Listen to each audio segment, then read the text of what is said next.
Ladies and gentlemen, if you could please take your seats. We are ready to begin.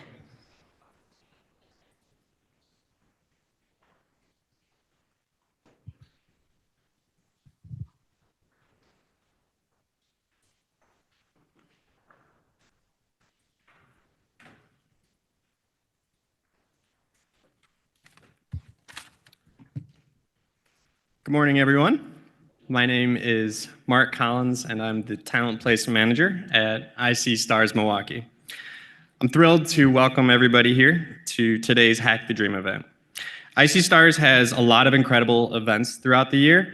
This event is unique because it has a specific focus, and that is truly empowering individuals to be agents of change in their communities. Today, we not only honor Cesar Chavez and his incredible contributions towards civil rights and labor laws, we also have the opportunity to recognize incredible contributions by leaders in our own community. As we begin, I'm sure you will join me by giving a warm welcome to a Milwaukee native and a first-generation Mexican artist, Miss Nicole Acosta.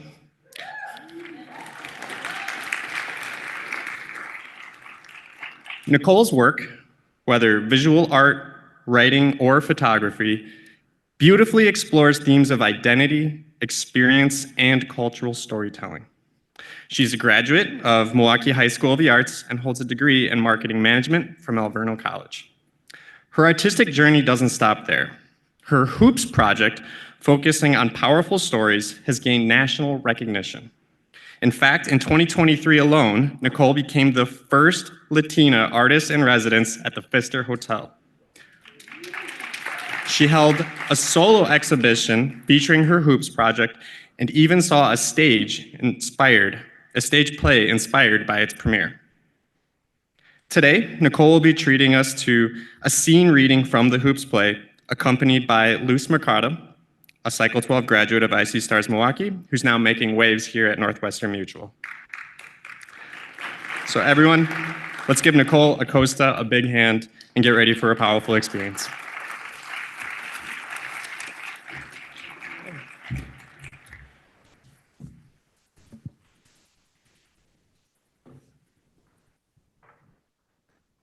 I've worked in the corporate world for the last, it's been 7. Yeah, the last 7 years. And in that space, there are these standards of professionalism. Like if you ever take a chance and go to www.google.com, you'll type in unprofessional, you'll get a particular message. You'll see locks and braids, big earrings, long nails, curly hair, natural hair. And me. Like, I have big curly hair, you know? So when I got this interview for my new job, I knew what to do. Through the whole interview process, I wore little tiny studs, like pearls, you know? Because I didn't want to have this appearance of unprofessionalism. I would straighten, flatten my hair so that they wouldn't see me as what they thought was unprofessional. Let's be real now.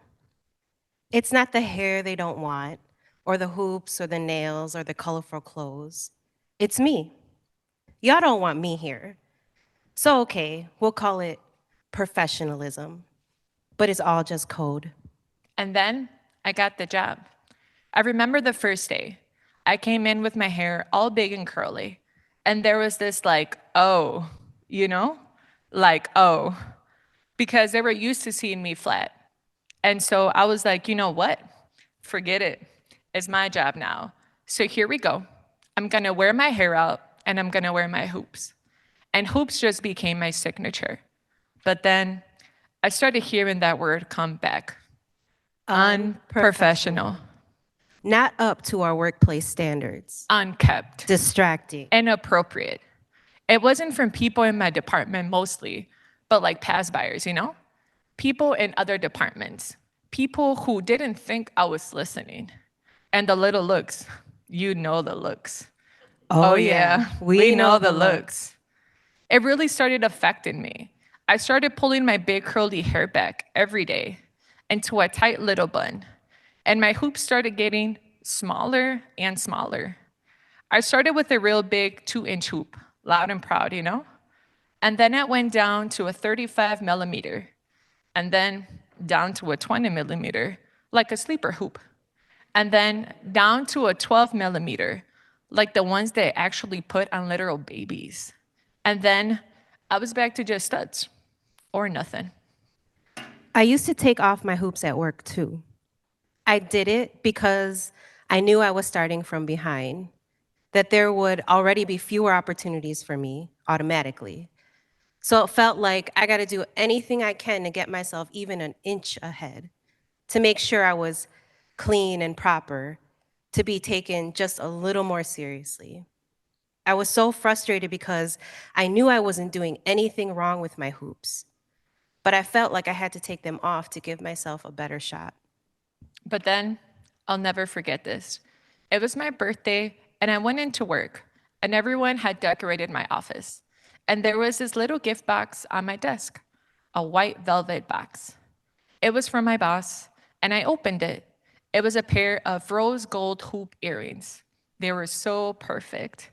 And then she said that she saw them and thought of me because hoops are my signature.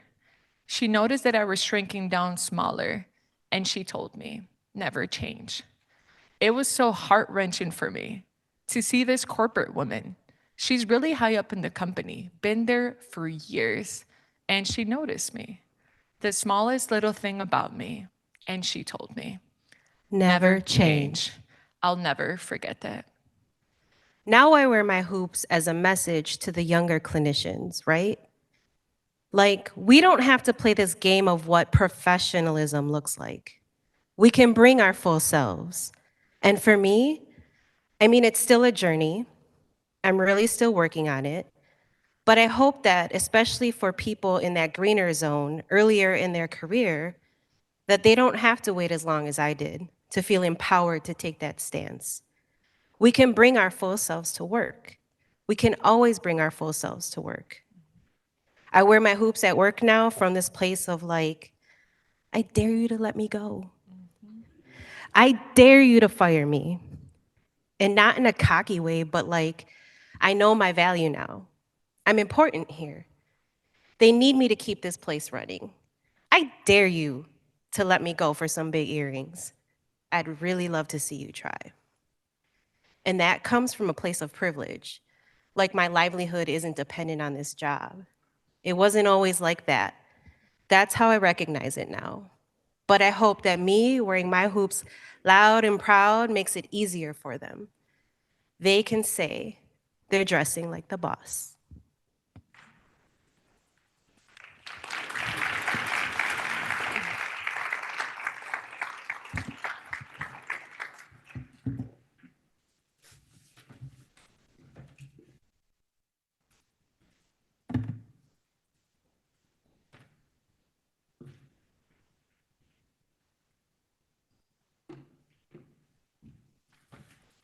Good morning.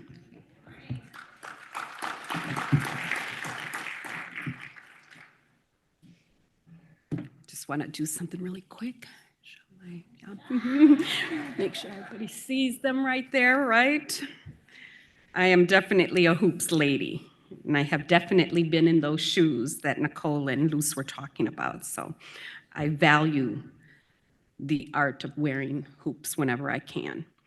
I want to say thank you so much for everybody coming here. If you were standing where I am right now, able to see this beautiful view right now, you would be in awe. Thank you so much to Northwestern Mutual for hosting us today. This is a thought that we had, and due to Sarah Dahlhausen Clark, where is she? Where is she? There she is, she's in the corner.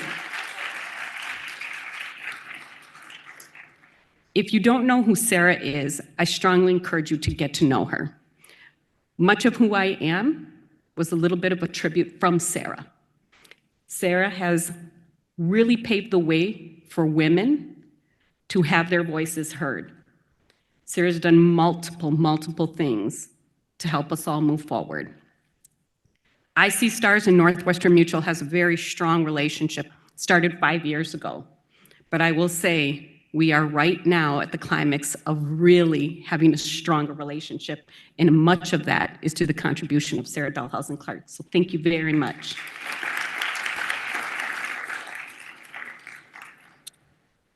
Today, as we come together to commemorate the enduring legacy of Cesar Chavez, I'm humbled to share with you the deeply personal journey of my family rooted in the soil of Crystal City, Texas. People usually clap when they hear that Crystal City, Texas. Come on, Sandy, I know it's in there. My grandparents, like so many others, toiled as migrant workers. Their hands calloused from the tilling the land and the provide for their family, a family of 12. These were those big Catholic families back in the day. Can you imagine 12 children today? Imagine 12 children then. Holidays in our family were most memorable, let me just tell you, okay? Christmas, remember it. Easter egg hunt, remember it. Everything had a piñata. Everything had some kind of a family all around it. My tias, let me tell you, who are here today, brought new meaning to café en conchas. New meaning. They brought a better meaning to café en chisme, right? Coffee and gossip. My father, the third eldest, carried with him the indelible lessons of hard work and family. And it was instilled in him from a tender age amidst the fields that he used to work in with my grandparents. I'm reminded of the words of my father, a proud member of the Brown Berets, whose commitment to the ideals of equality and empowerment was unwavering.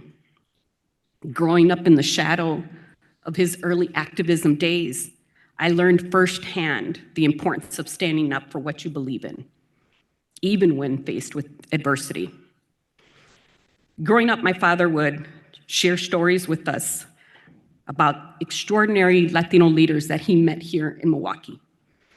Leaders like Ernesto Chacon and Jesus Salas, whose courage in advocating for change in education and healthcare echoed from the calls of Cesar Chavez himself.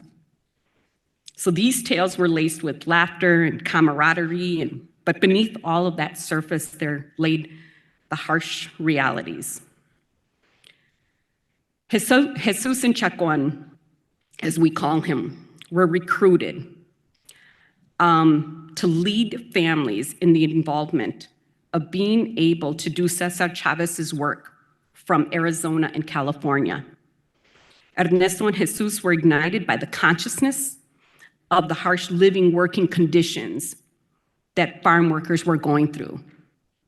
Long hours, low wages, no access to toilets in the fields, cramped and unsanitary living conditions, all cramped in a little house in farm areas. Remember, a family of 12. Amazing efforts that these local heroes, as my dad refers to them today. For every chant for change, there existed a painful truth. My father's siblings alongside him worked sometimes in really bad conditions.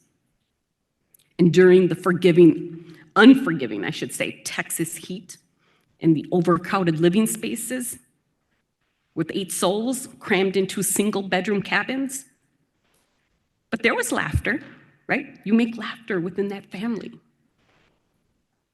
I had breakfast with my tias over the weekend, and they were telling me how they would make light of the situation when they were in the fields working, putting little farm snakes in each other's baskets, right?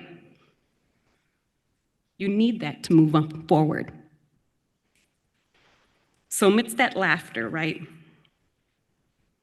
there lingered the reality that schooling for my dad and his older brothers at the time received maybe a mere 3 to 4 months of education. He always was playing a catch-up game in school, in a system that was just stacked against them. So as I sat with my aunts talking about some of these stories, They painted a vivid picture of resilience and sacrifice.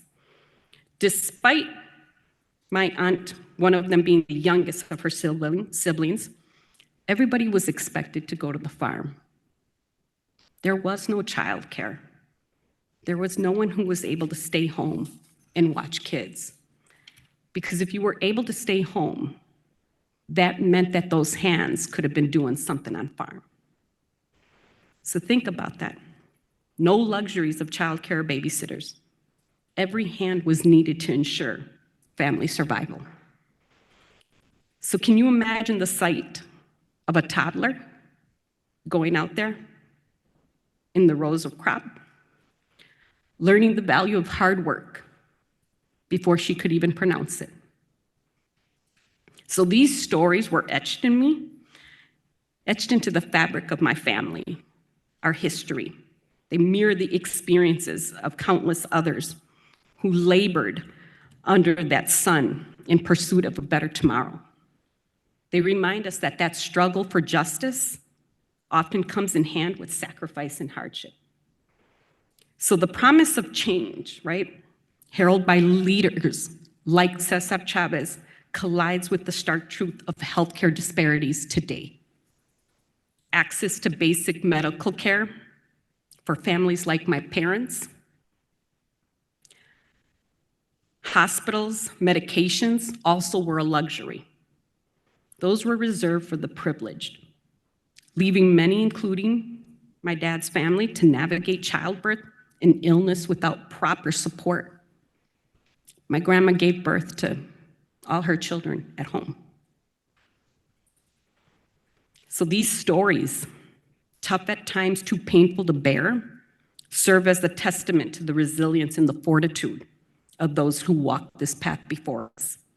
They remind us that the fight for justice is not without its scars, but it's acknowledging and honoring these scars that were ingrained in us, that we find the strength to carry forth the torch of progress that we are all responsible for. Today, as we navigate the complexities of our modern world, we find ourselves fighting many of these same issues that Cesar Chavez fought for and confronted. Our battlegrounds are no longer just the fields. They're in our suburban homes. They're in our cubicles that we work in. They're in our schools. They're in our hospitals. Yet, the spirit of advocacy and the pursuit of justice remains unchanged.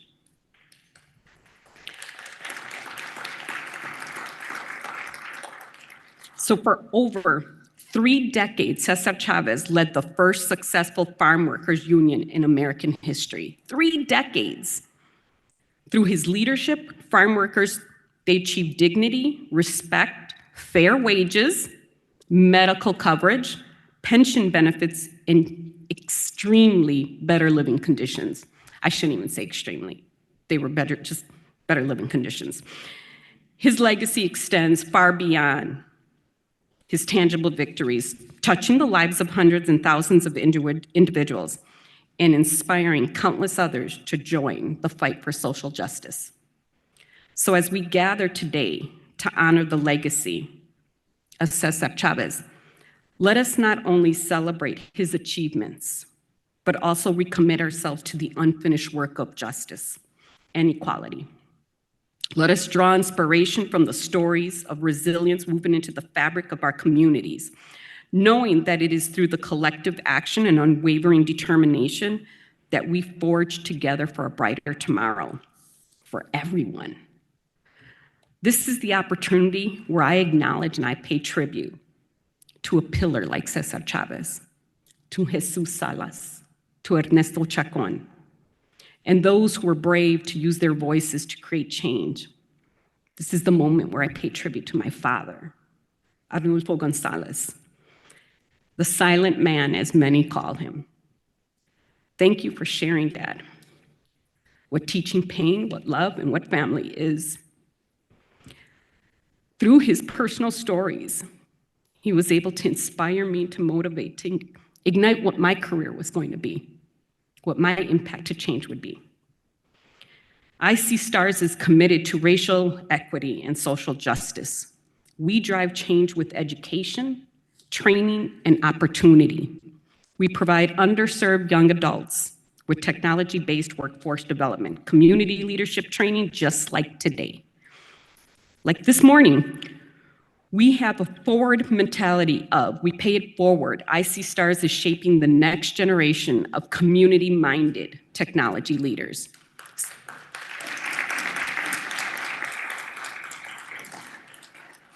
What great is that technology that we're all learning, right? And that's advancing every day if we're not sharing that with people in our neighborhoods. As you sit in this room with all of this multi-generational talent, ask yourself, what is your legacy?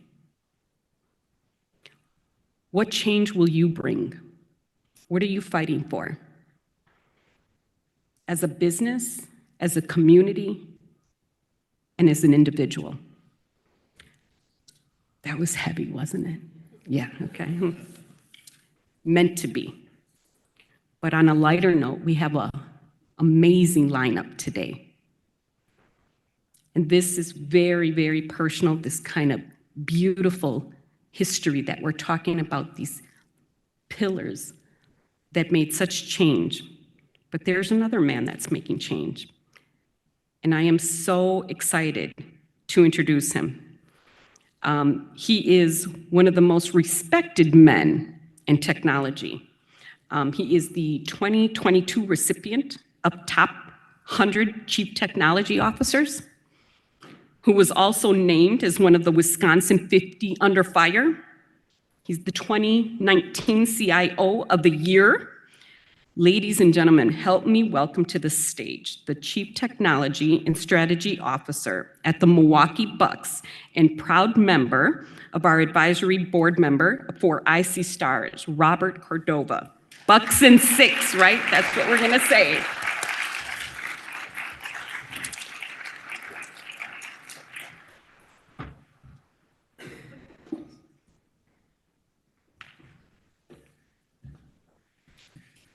Good morning.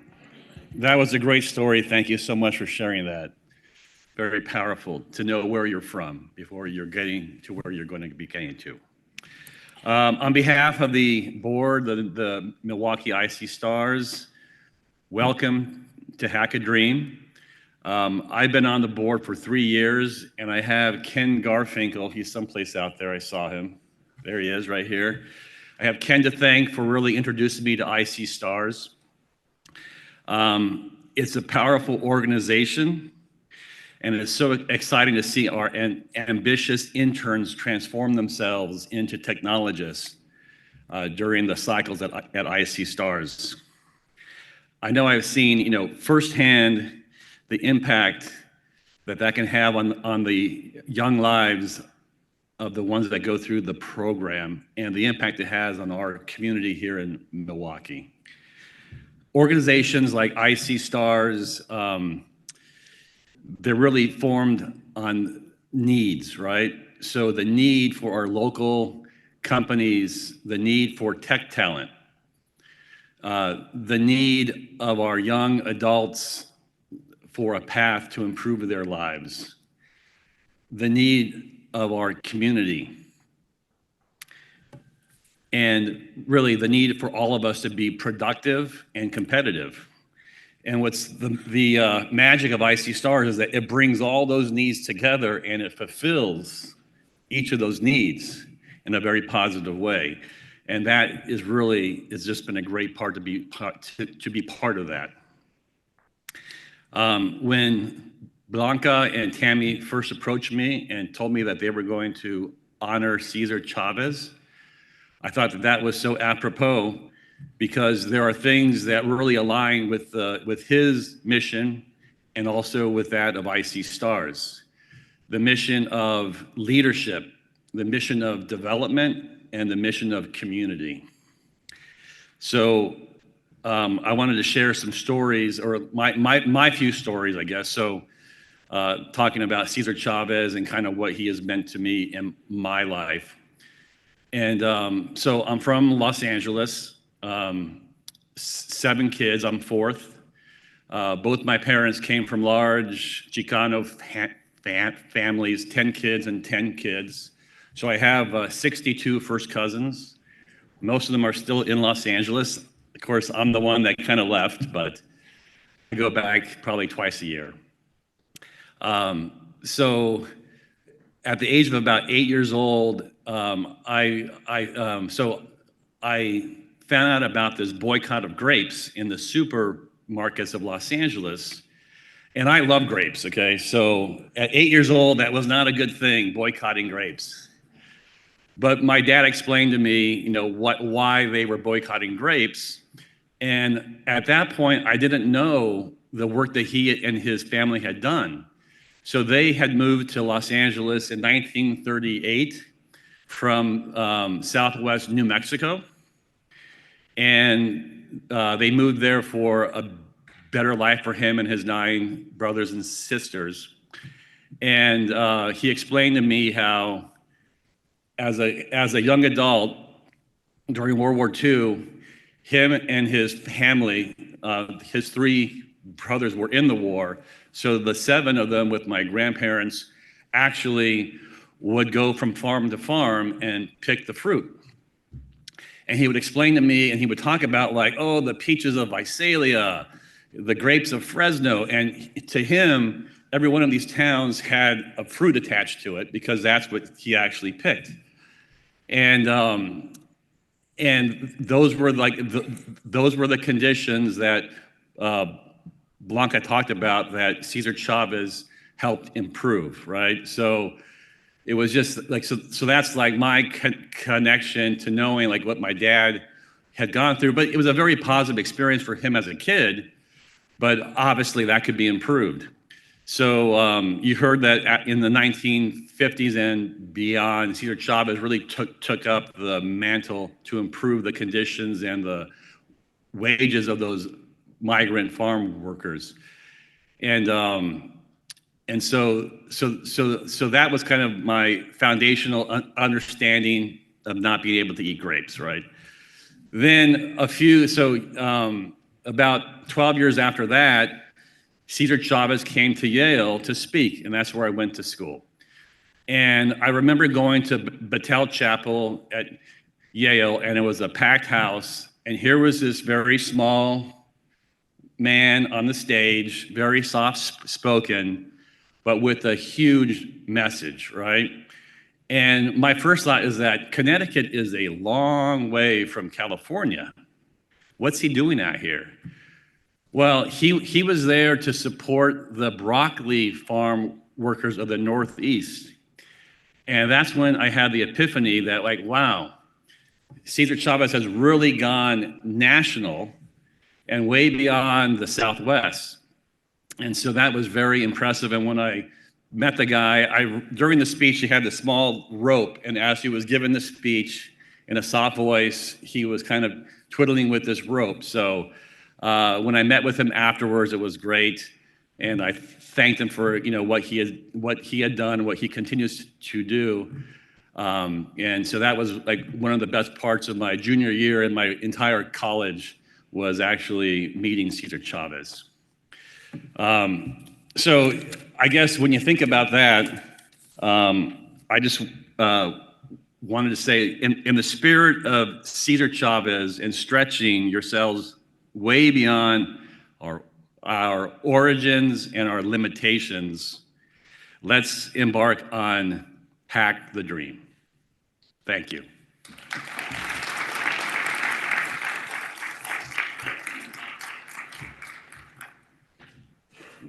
Now we're going to welcome back to the stage Sarah Dahlhausen-Clark, Assistant Director of Talent Pipeline and Vice Chair of the Women's ERG at our host site today, Northwestern Mutual. Thank you. Thank you and good morning, and thank you, Blanca, for the kind words. Good morning and welcome to Northwestern Mutual. As mentioned, my name is Sarah Dahlhausen-Clark, and I lead our talent partnerships and pipelines here at NM. I also have the honor of being the 2023-2024 Vice Chair for our Women's Employee Resource Group, whose mission is to foster a workplace that values and encourages women to be their genuine selves and supports their development and contribution to the success at the company at all levels. In my day job, I have the honor of working with icstars as one of our talent pipeline partners, creating pathways for non-traditional talent into areas of demand in our business. And I've seen firsthand their impact in our communities by providing life-changing opportunities for their interns. I've also been witness to the phenomenal women who lead icstars, being a women-founded nonprofit. That's right. Being a woman-founded nonprofit with all 3 national offices, Milwaukee, Chicago, and now Kansas City, led by women and close to half of each of their cohorts identifying as women. So it only made sense that our Women's Employee Resource Group members, 1,700 of them, voted to support icstars Milwaukee as one of our 2024 community partners. It takes these partnerships to drive impact and move society forward, which is why today's theme resonates so deeply with me. Learning much from Cesar Chavez in my previous life of being a nonprofit founder and community organizer, I have taken those lessons learned of grassroots organizing and coalition building into my role here at NM. Connecting groups with shared missions and impact by building partnerships that deliver results and impact beyond today. You'll see some of those partnerships today with a few of our ERGs joining us. Wanted to give a good shout out to our Hispanic ERG, our Generations ERG, along with our Women in Tech Core team and our Tech D&I Council, who all helped co-sponsor today's event. I encourage you all to stop by their tables to learn more about the work they're doing at NM and how they advance our culture, how they support finding great talent, and serve as valuable resources to our employees. I would also be remiss not to honor Helen Chavez in this last week of Women's History Month and her contributions to the movement. And I'll just say that when women are empowered to lead, everyone wins. So thank you again for joining us at Northwestern Mutual. We're excited to host today's event. We encourage you all to stay the full day and engage in today's activities. And again, thanks to icstars for a great partnership. As you heard earlier today, we have a proud bragging rights of being one of the largest hiring partners for their interns, and excited to continue and grow our partnership over the years. Thank you.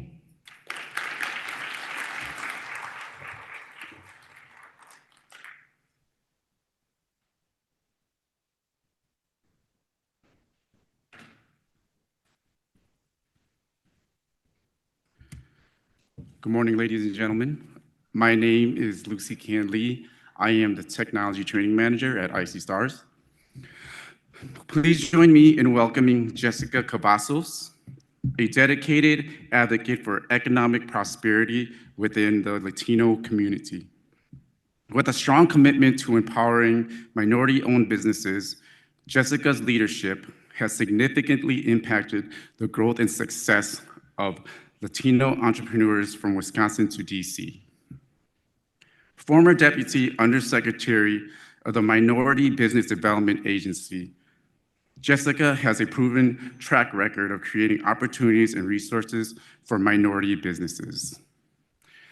Through her strategic vision and advocacy efforts, Jessica has championed economic equity and highlighted the vital role of Latino businesses in driving innovation, creating jobs, and enriching communities. Her work at the USHCC as the Vice President of Chamber Relations further demonstrates her commitment to supporting and empowering Hispanic business owners. She is a true champion for economic empowerment and a driving force behind the success of Latino entrepreneurs. Please give a round of applause for Jessica Cavazos.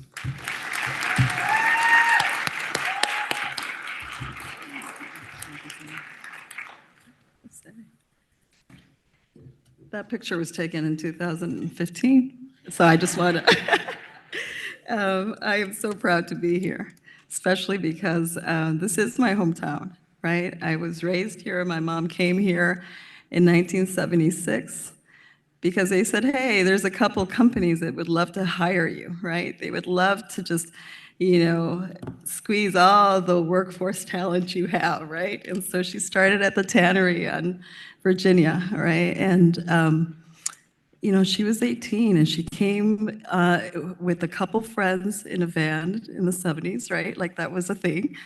And she came from McAllen, Texas.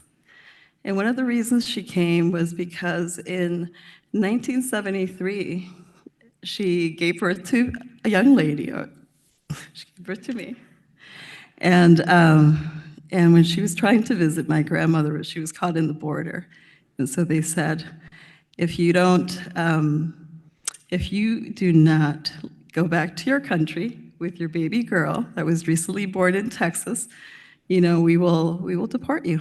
And so in my life, and knowing that my mother, she really suffered, to make the American dream happen.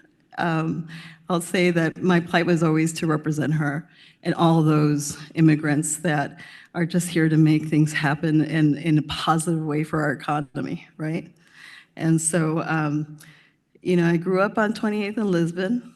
My dad was the first Puerto Rican store owner in the city of Milwaukee.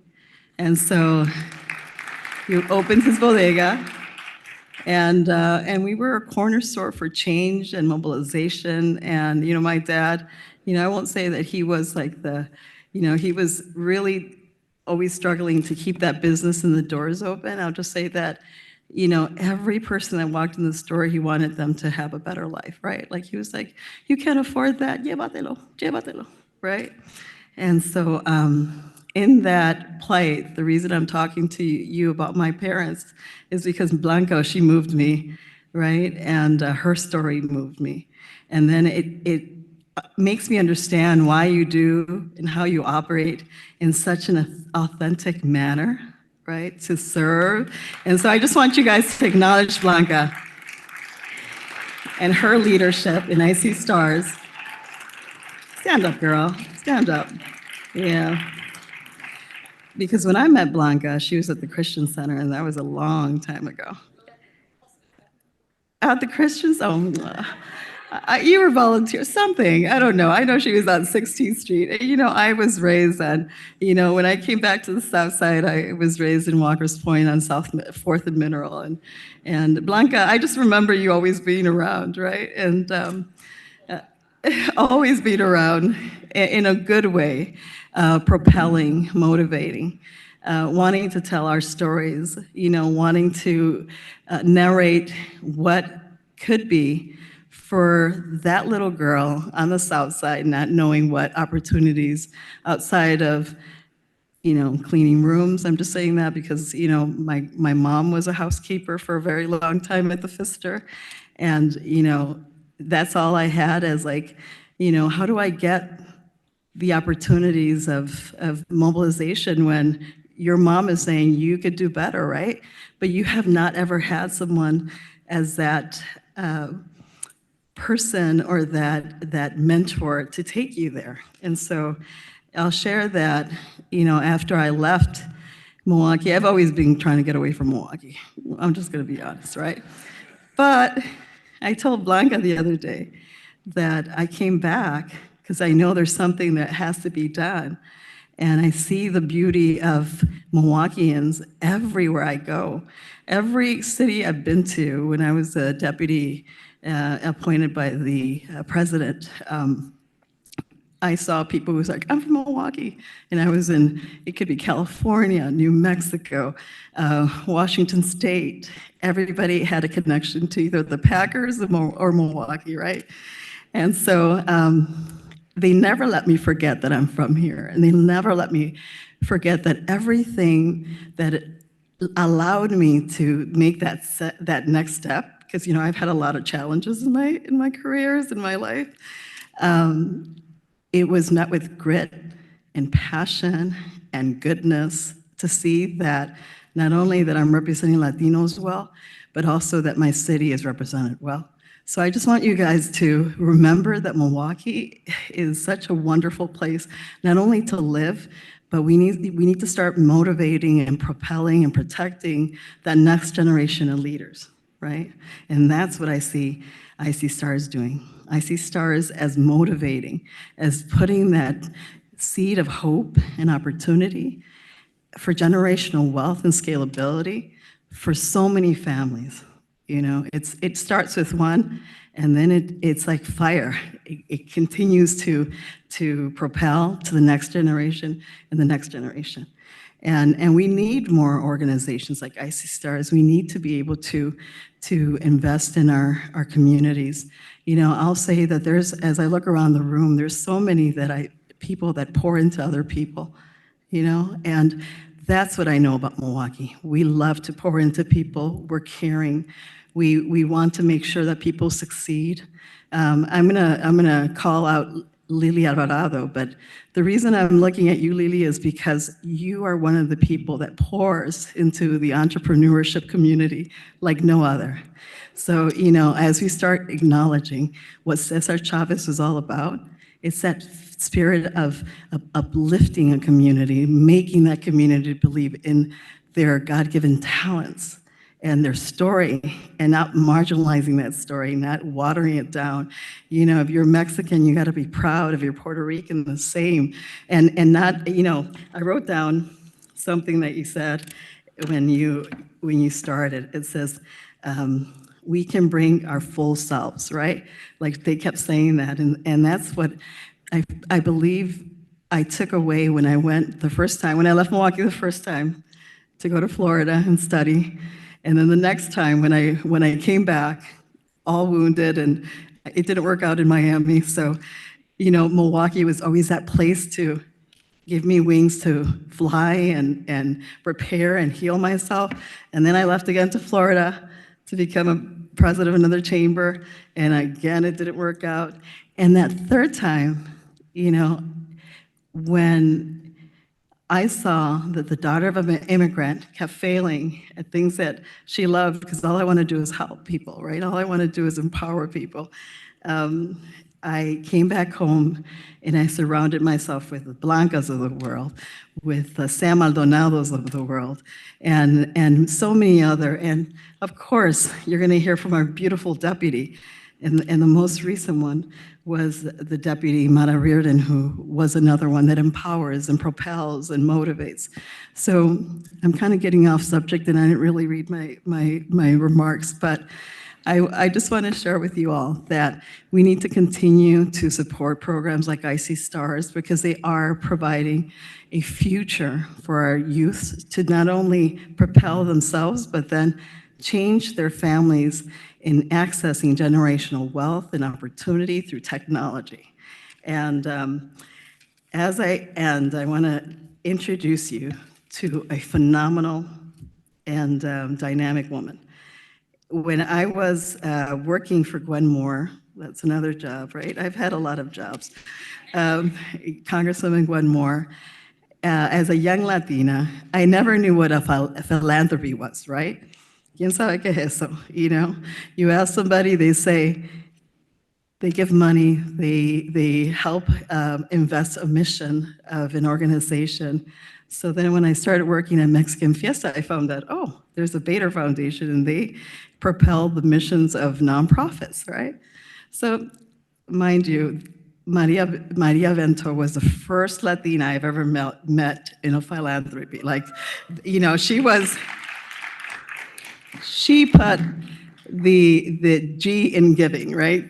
You know, and not only was she wonderful in the sense of teaching other Latinos what philanthropies do, she has been a steadfast worker within the organization to move up and move up every year. Every time I kept looking at LinkedIn, there was a new promotion, and that was Maria Vento, proving to a very non-Latino world of philanthropy that a Latina could propel and tell the story of our people, and in a very good light and positive. And so if anything I learned when I met you, Maria, is that anything is possible with the right people around you, right? And we had people like Maria Maria Seifert, who worked for Cole. There's a lot of first Latinos in that circle, and women who propel each other, to motivate each other, to say, you know, you are worth X amount of dollars, right? I'll tell you that it was 10 years ago that someone says, you know, Jessica, you are worthy of making more money. And I always thought that was a bad thing. You know, if you work in nonprofit, you're supposed to be giving and not taking, right? And so you need people around your circle. You need those strong leaders, those strong people like Blanca, like Maria, like Lily, to help remind us that we are important, that we're here to stay, that we're going to propel our economy, that the economy right now is so robust because as Latinos, we are close to the seventh world economy. So all together here in the United States, we can propel our own economy. That we are 1 out of 5 businesses strong in our economy, right? We have businesses that are now scaling. And so at the U.S. Hispanic Chamber of Commerce, my job really is to help Latino businesses propel, scale, and really mobilize our economy at different levels, through supplier diversity programs, through, you know, connections, through networks, through policy and advocacy. So at this time, I would like to, and I know Tammy's over there kind of waving me like, next. At this time, I would like to welcome Maria Vento up to the stage. Maria provides strategic guidance to program staff working on aging, employment, youth, and other key program interests. In addition, she directs various foundation efforts to ensure that Milwaukee and Bader have and bring underserved audiences the support they need in the private sector through her expertise on the number of local, with her expertise in a number of local boards and advisory committees that address youth development, urban education, and nonprofit management. She holds a bachelor's degree from Marquette and a master's degree from El Verno. At this time, I would like to welcome the woman who taught me what philanthropy was, Maria Vento.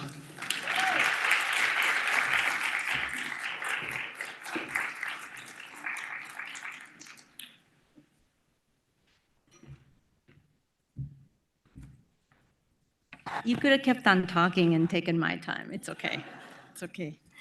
There were so many things swirling in my mind to say. I have things written down, but Blanca, you did inspire kind of like this need to maybe even say a little bit more about me, about personally why I'm here and my involvement.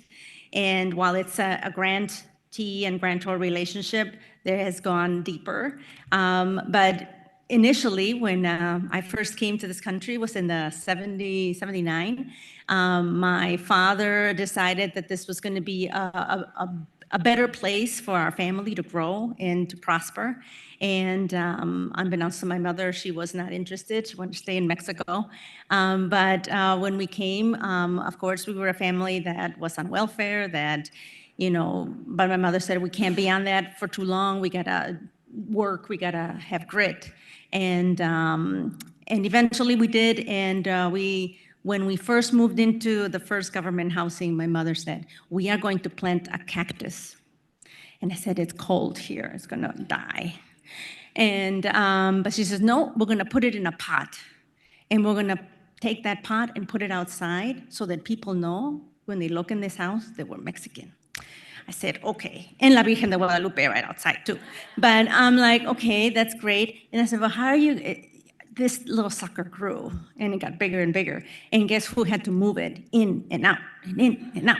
And that was my brothers and myself, and it got cactus, you know, they have prickly things and they bloom. And it's just funny because they have prickly things. You can't hug it, but you can see the beautiful flowers. And so forevermore, I'll always remember that my mother says we have to have a cactus in front of the house. So I don't know what I'll make for my house, where I need to put, but well, it won't be a cactus. But anyway, I profoundly honored to represent Bader Philanthropies, especially as we unite to honor the enduring legacy of Cesar Chavez. alongside our esteemed partners at icstars. This event is a testament to our shared values and collective commitment to fostering environments where equity and justice are not merely ideals, but realities we strive to achieve daily. Today, as I observe all of you, a diverse group of folks gathered here, you're sharing in that dedication and instigating positive change. Each of you, whether you're a volunteer, a nonprofit, advocate, or ally, you embody the spirit of active engagement and commitment, principles that are integral to the mission of Bader Philanthropies. Sorry, I'm turning page, to help people and honor the legacy of our founders. We at Bader Philanthropies strive to accomplish this with grants. That is one way that we connect with and we try to help with grants, and also with program-related investments, which are low-interest loans, and by convening partners in our space on Martin Luther King Jr. Drive and engaging the community and developing leaders. Soon with our incoming Bader Leadership Institute, which is going to be making its debut in the fall. The foundation shares the values of dignity, compassion, humility, integrity, and service. We strive to practice what we call cultural intentionality. And you would say, what is that? The ability to see oneself as unique human beings in a cultural context, which we talked about a little bit with the hoops, right? See me.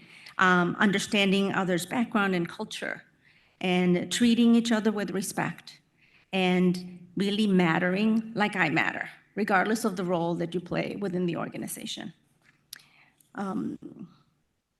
We are here united in a singular mission to foster communities where everyone has the opportunity to thrive and contribute meaningfully. The inception of icstars in Chicago and its expansion into Milwaukee reflect a journey aligned with the values of Cesar Chavez championed: community empowerment, education, and unwavering belief in the potential of every individual. This initiative's success, mirrored in the lives of the alumni who continue to invest in their neighborhoods, embodies the principles Chavez lived by: solidarity, service, and social justice. Today's gathering underscores the concept of community that Chavez so fervently believed in: a collective of empathetic, compassionate individuals united in the pursuit for a better tomorrow. Bader Philanthropies has been a proud supporter of icstars from its inception in Milwaukee, inspired by this very sense of community and shared purpose. Our support during the transition to virtual teaching amidst the COVID-19 pandemic and our continued backing for the innovative hybrid educational model reflects our commitment to these shared ideals. Cesar Chavez taught us the power of unity and the strength found in collective action. His life's work, advocating for the rights and dignity of farm workers, illustrates the profound impact of steadfast dedication and community organizing. Chavez's philosophy that social justice and respect for human dignity are non-negotiable underpins our mission and mirrored in the collective efforts between Bader Philanthropies and icstars. His legacy teaches us that change, often thought to be beyond reach, can be achieved through persistence, compassion, and collective effort. There was an article in the Wisconsin Examiner that talked a little bit, paid tribute to Cesar Chavez, and the gentleman you spoke to about, Blanca, Jesus Salas, who was the leader of the Obreros Unidos, United Workers in Wisconsin. And even though Chavez never made it here to Milwaukee, they did have a conversation. They talked about, hey, how do we do what you're doing over there in California here? And soon thereafter that conversation, there was the Obreros organized a 5-day, 80-mile walk from Watoma, Wisconsin, to the Capitol to draw attention on and for demands of minimum wage increases, public bathrooms, as you mentioned, improved housing. And one of the things that wasn't mentioned in that article, but I know a little bit about, is you mentioned childcare because the families had to bring their children with daycare. And my oldest child, his grandmother, Clementina Castro, was one of those movers and shakers and activists that helped to found the La Causa Daycare Center. So today I remember her too, because now she's passed on, but she was one of those folks that she wasn't going to take it sitting down.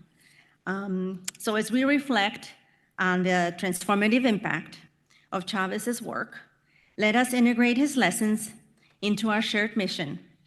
Let his enduring spirit inspire us to continue working toward a society that values diversity, champions equity, and uplifts every member of the community. In closing, let Chavez's legacy fuel our collective endeavors as we aim to create a just, equitable, and sustainable world. Let the acts of kindness, generosity, and compassion that define our humanity be the guiding principles in our ongoing journey towards positive change.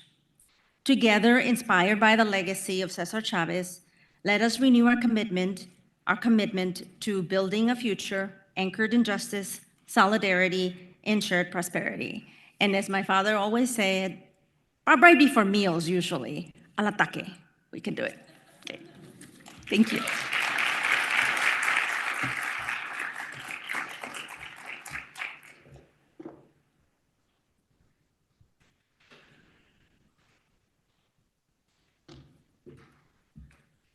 Beautiful. Thank you, Maria. That was very beautiful. You know, one of the things that after hearing such beautiful stories and everybody sharing, I also want to just say that, you know what, the legacy always moves within people.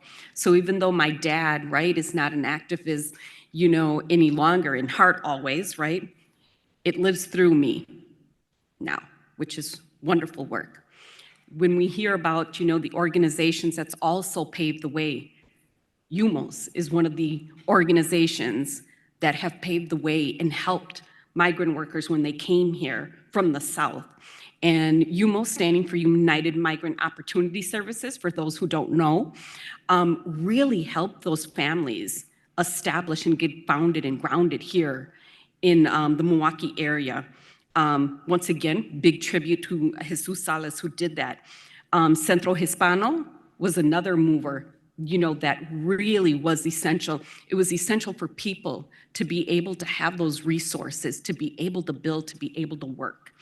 I continue with the 16th Street clinic, right?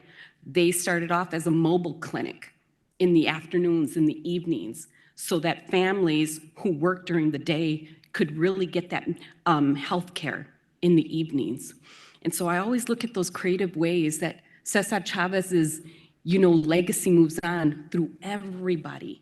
It takes a community, it takes a village to continue to move on. So something, once again, to be very excited about. Last night, I will tell you, I'm dragging this morning because last night we turned up right, what a change, right?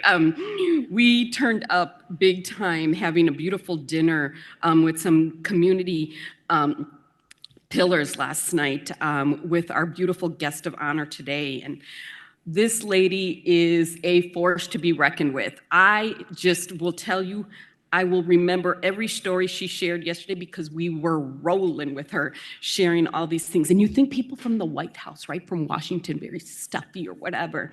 Don't say that, okay? But I will tell you, that is far from the truth. This lady was awesome, very authentic, sharing so much of herself. Maria Candelaria Reardon was appointed in 2022 by President Biden to serve as Deputy Director of the Public Engagement at the National Telecommunications Administration at the U.S. Department of Commerce. Prior to her appointment, she was the first Latina elected as a state representative to the Indiana General Assembly and served 6 terms. Very, very impressive. In 2018, Mara was elected by her colleagues as chair of the Indiana House Democratic Caucus, a groundbreaking caucus that was made up of a majority of women for the first time in the history of the state of Indiana. During her tenure, she specialized in budget and fiscal issues, serving on the Ways and Means Committee. Additionally, Mara has championed legislation addressing such topics as workplace discrimination, drug courts, prevention of sexual harassment, career and technical training programs, minimum teachers' salaries, and a statewide smoking ban. She is the immediate past chair of the National Association of Elected and Appointed Officials, the Education Fund Board of Directors, as well as director of Indiana American Water. Mara serves as a mentor at the LBJ Women's Campaign School at the University of Texas at Austin. She has been married to Matthew Reardon, who we heard a lot about last night, let me tell you, for 25 years, and they reside in Munster, Indiana. It is my excited pleasure to introduce you to Mara Candelaria Reardon.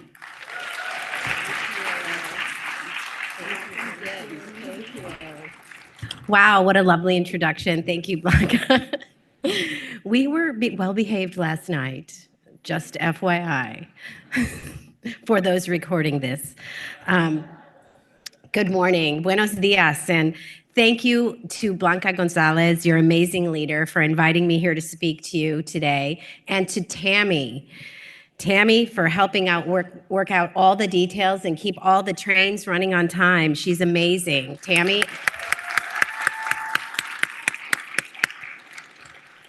We had a great afternoon yesterday before our dinner, visiting some of icstars partners, including the Milky Way Tech Hub and Sherman Phoenix. The word that came to mind to me after those visits was collaboration. It was wonderful to see the unique models and the level of collaboration among those partners. A big thank you to those here supporting the icstars organization and their mission to empower and engage young adults using technology which serves to advance educational equity, economic opportunity for our community and our country. It is so great to be back in the Midwest. I'm your neighbor in Indiana, as you heard. Our people in the Midwest are kind and smart and supportive of each other. There's really no place like the Midwest. As Jessica said, we've traveled all this country speaking in different locations, but this is home. And it doesn't matter if you're in Wisconsin or Indiana or Michigan or Illinois, the Midwest is home. So thank you for inviting me back home. As you heard in my introduction, I'm the first Latina elected to the Indiana General Assembly. However, I come from a family of firsts. My mother was the first Latina president of a statewide federation of teachers. My father was the first Puerto Rican city councilman appointed in the state of Indiana. I say this not for the recognition, but I say it because when you are the first, and I know that this room is full of firsts, but when you are a first, you have a responsibility to ensure that you are not the last. We must lift each other up and provide opportunities for those that come after us. My parents were community activists above all. They are from the generation of Cesar Chavez and Dolores Huerta, whose legacy we honor here today. They instilled in us that we had a responsibility to be engaged in the world around us and that we must be those agents of change in the world. Education is the first and best way that we can be prepared to make that change that we want to see in the world. But it doesn't end there. When I became a legislator, I didn't see any Latinos in the State House. I began a Latino Fellows program where we provided a full day of activities, including a mock session and speakers from state government, the legislature, and the lobby community, so that they could see that there is a role for everybody to play in making policies that move our communities forward. The icstars organization knows this and sees that that future is now. By leveraging technology, you will build educational, economic opportunity in our community. We are living in some exciting times. We were talking about this a little bit last night. We don't always know what the next big investment or the next big industry is going to be and how we prepare our workforce for it. But today we do know that. We do know that. We know that it is technology. And you are all here engaged as we embark on an exciting mission to connect everyone to affordable, reliable, high-speed internet. As a result of the bipartisan infrastructure law, the Biden administration has the same goal in mind: transforming communities. The bipartisan infrastructure law allocated over $62 billion to close the digital divide. Yes, that's a billion with a B. A lot of money. However, the Internet for All program, as we call it, is more than a connection program. It is an economic engine and a jobs program. We know that to build out high-speed internet to every corner of our nation, we are going to need a highly skilled and diverse workforce. Some have likened this to the endeavor of the rural electrification program of the 1930s. The Internet for All initiative is a catalyst for creating a more diverse and representative tech and telecom workforce. The largest of the programs under the Internet for All initiative is the Broadband Access Equity and Deployment Program that will invest $42.5 billion to expand high-speed internet access by funding infrastructure deployment and adoption programs in all 56 states and territories. The BEAD program, as we call it, requires each state to describe their plan to create pathways to fill thousands of jobs that will be created because of the broadband infrastructure investment, with a particular focus on women, people of color, and other historically marginalized populations. The state's workforce development plans should promote quality jobs that prioritize hiring locally and outreach to populations that have been traditionally underrepresented in the broadband and technology jobs.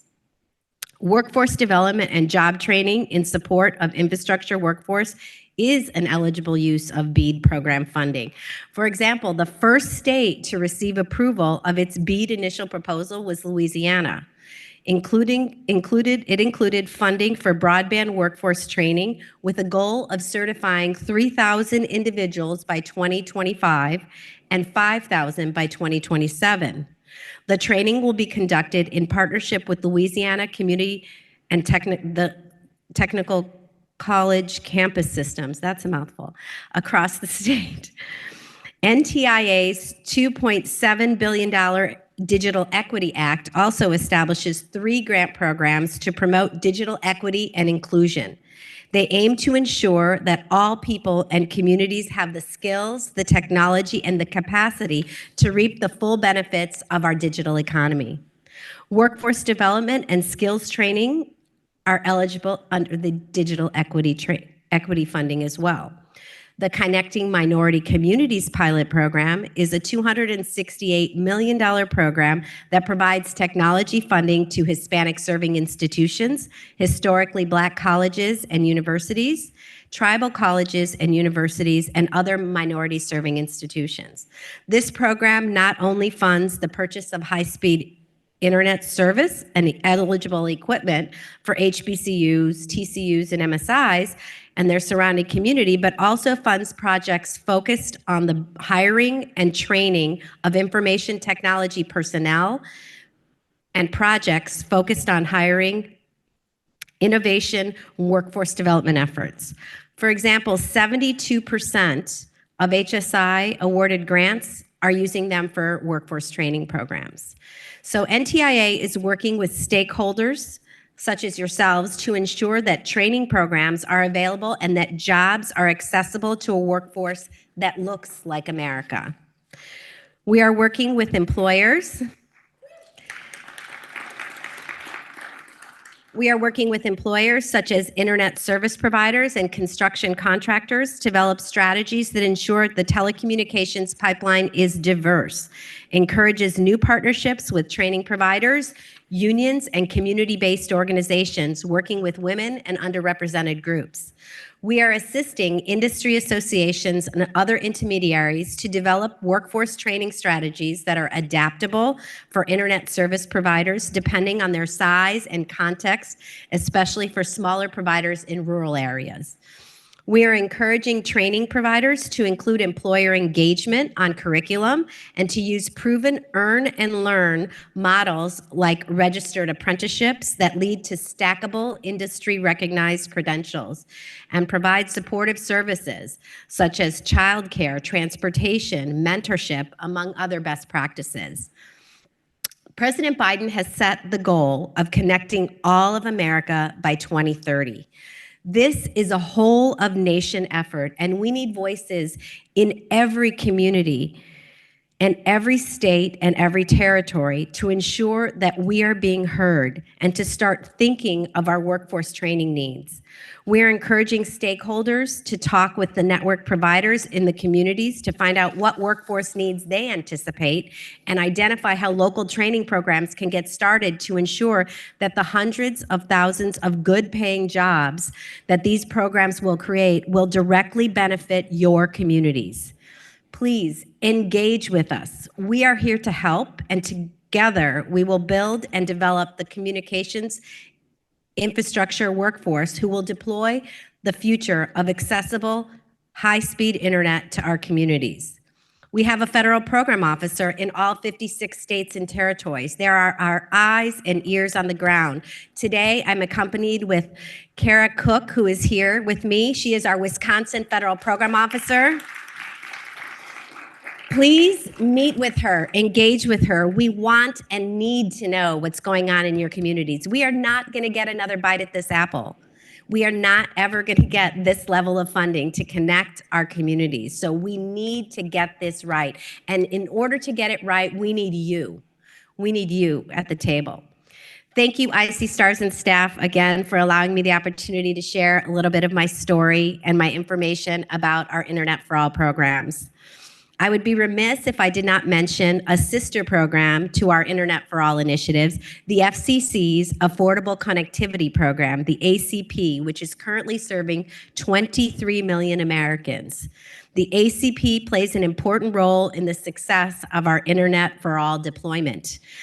We know that a connection does not mean much if a family cannot afford it.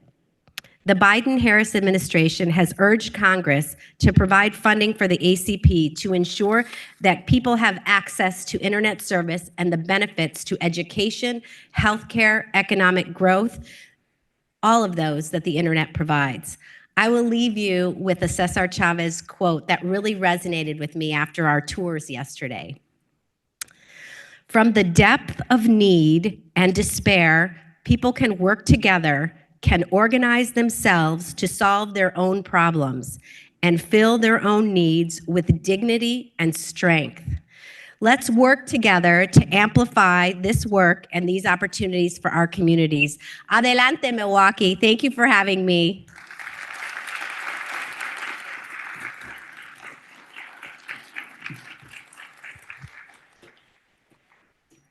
Now we welcome back to the stage Sarah Dahlhausen-Clark.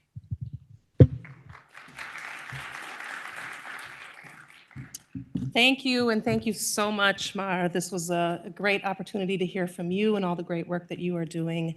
Wanted to come back to the stage because I have the honor of welcoming up our community-based organizations that are going to be here today to tell you a little bit about the work that they're doing, and then we will kick off the afternoon breakout activities.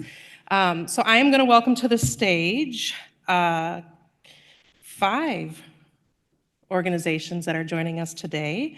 First one is Tequeria. You want to come on up? UMOS. Wisconsin Voices, come on up and have a seat. Yeah, join us on stage here. WIBIC.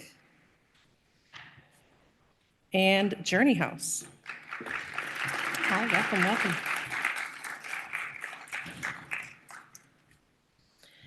And really, I'm just going to hand the mic over, and we're going to hear from our organizations today just a little bit about your work, what you're doing in the community. And then after that, we'll welcome Melissa up to tell you a little bit about what the breakout activity is going to be. And then we will also welcome you to grab lunch and come back in and join us for the afternoon. So I'm going to hand it off to you. Oh, me first. Good morning, beautiful people. Let's do it a little bit better. Good morning, beautiful people. There we go. As I look at this crowd out here, I see a lot of beautiful faces. My name is Quentin Prince. I am the Director of Youth Leadership and Student Success for the nonprofit organization Journey House. Journey House is a nonprofit organization on the south side of Milwaukee, just a stone's throw from Cesar Chavez Drive. Started in 1969. I have been with the organization for 22 years. Y'all see the stress on my face? What we do as an organization, we kind of take a holistic approach to our work in the sense that our mission is to move families out of generational poverty through a couple different vehicles, and those vehicles being adult education, so GED in English and Spanish, and U.S. citizenship. Workforce development, where we have a thriving workforce development program with a couple different tracks. Healthcare, banking, construction are some of those tracks that we offer.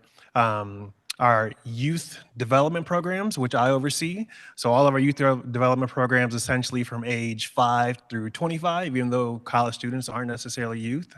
And then we have family engagement. So a holistic approach to the work that we do, in a sense that it's great if we're able to serve youth, but it's even better if we're able to serve the entire family. And so a couple different programs I want to highlight today are, of course, the ones that I lead. Our college careers program essentially starts in 4th grade. So it's not only enough for us to introduce kids to what post-secondary educational opportunities look like, we want to make sure that we're introducing them very, very early. And so we start in 4th grade where we're showing kids the opportunities that they can have after high school, whether that's they want to go on to a 2-year or 4-year college, or they want to go into the military, or they want to go straight into the workforce. I often say that kids can be what they don't see. So if they don't have the opportunity to see a person or experience a particular career, how can they ever know to aspire to be in that space? So that's that one program, but then also our STEM program. We talk a lot about STEM and tech and whatnot, obviously because of icstars, but again, that's a space where we want to make sure our kids are exposed to those different career opportunities. You know, often when they go into these rooms, they don't see people who look like them. And so it's very, very important for them to understand what those spaces look like, but then also not be afraid to be able to thrive in those spaces. When you say STEM to a middle school student, they're like, oh, I can't do that. I don't like math. I don't like science, but there are so many ways that our youth can get involved in STEM programs, and that's what that program essentially provides. You know, opportunities for them to partner with organizations like Northwestern Mutual, where they can come and they can see the different career opportunities they can be in the future. Yeah, I'll just say that. Buenos días a todos. I'm Lily Alvarado, Program Manager for Bilingual Education at WIBIC, the Wisconsin Women Business Initiative Corporation. And WIBIC has been in business since 1987. So we provide opportunities to individuals, low-income families, minorities that want to start a business or grow a business with financial programs, education. One of my programs that I lead is the for the Latino community. So we provide classes, we meet the client where the client is, and then we take them through the classes, provide them with financial literacy. And we have different programs at WIBIC. So we have Make Your Money Talk that it's in partnership with HACM. And in that program, individuals are able to save $500. WIBIC provides them $2,000 so they can buy their first time home and get out of the housing authorities. And then I have also brought that program to the Latino community. As you all know, as Latinos, we do not go and look for government help. So in this case, we were able to remove those I would say, barriers so that we were able to offer these programs to our Latinos, and they would be able to either go back to school, buy their first time home, pay debt, or buy a car. We also have Mercado MKE, and that's also a partnership with Hispanic Collaborative. And that's a platform where our Latinos can have a presence in social media. And there's other programs that we have, but we do encourage everyone to look at our webpage and to see what we have and how you can become involved with WEBIC. And thank you so much, Blanca, for having us here. It's a pleasure to be here and be able to partner with icstars and Hack the Dream.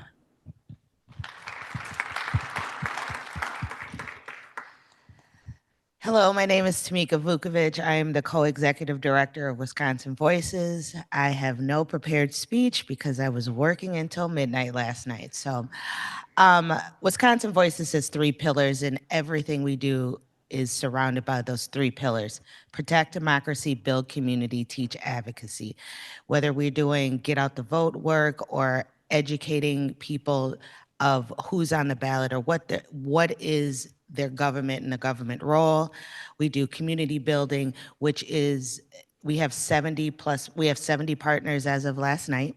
And what we do, and this is across the state, and what we do is take those 501c3s and say, how can we help you? How can we help you build capacity? What do you need? And then take like-minded or like-minded 501c3s and say, here, this is a person that's doing the same thing you are doing or similar to you. How can you share resources? We also re-grant money to help build them to capacity. Our third, so we have a protect democracy, build community, and our third is teaching advocacy.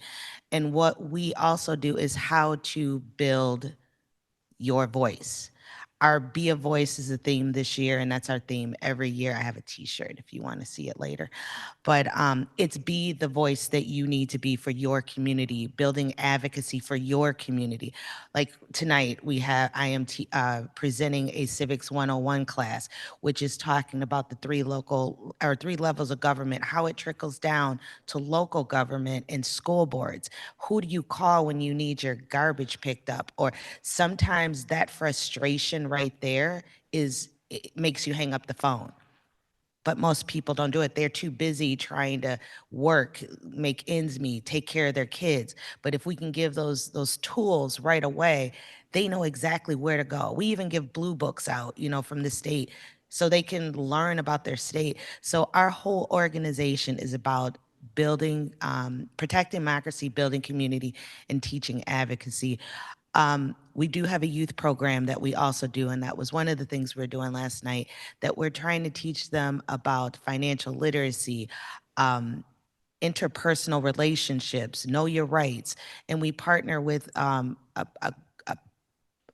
probably 50 or 60 other organizations that help us with this. We're also doing some equity work.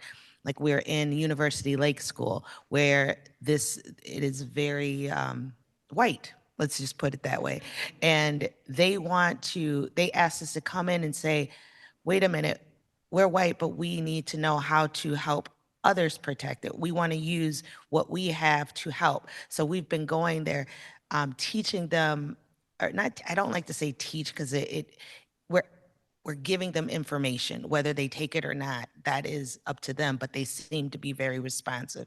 We talk about identities. What do you describe as an identity? Because I could be a woman, I could be LGBT, I could do all these different things, but what do you identify as? What do you hide? What identities do you hide? And it has built them up. So the whole basis of Wisconsin Voices, we've been there since 2010, is to protect democracy, build community, and teach advocacy. Thank you.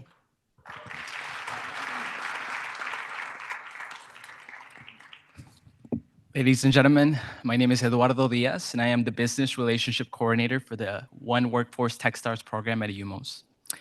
Thank you for gathering here today as we commemorate a true champion of human rights, Cesar Chavez.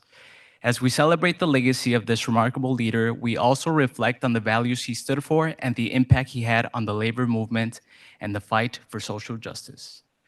Cesar Chavez dedicated his life to advocating for the rights of farm workers and marginalized communities. His commitment to nonviolent activism and the principle of equality serves as an enduring inspiration for us all. As we remember him on this special day, let us not only honor his memory, but also strive to carry forward the torch of justice and compassion that he lit. In the spirit of community and empowerment, I would like to take a moment to highlight UMOS, which I am honored to be a part of.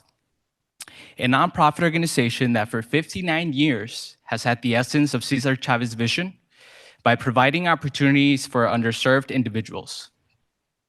UMOS serves thousands of families every day across Wisconsin, Texas, Missouri, Illinois, Arkansas, Florida, and Minnesota.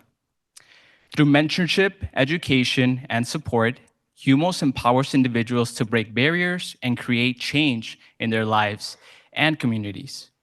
Today, we also celebrate the ongoing efforts of programs like icstars that continue to pave the way for a brighter and more inclusive future.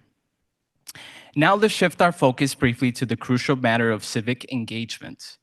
Cesar Chavez understood the power of collective action and the importance of having a voice in shaping one's destiny. One of the most fundamental ways which we can contribute to the betterment of our society is through the simple yet powerful act of voting. Voting is not just a right, it is a responsibility, and a means by which we can influence the direction of our communities, our nations, and our world. Let us constantly remind ourselves about the significance of active participation in the democratic process.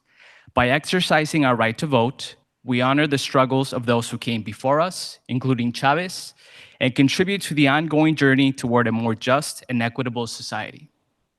In conclusion, let us remember the power of our voices expressed through the ballot box to shape a future that reflects the values we hold dear. Thank you, and may we continue to be inspired by the legacy of Cesar Chavez.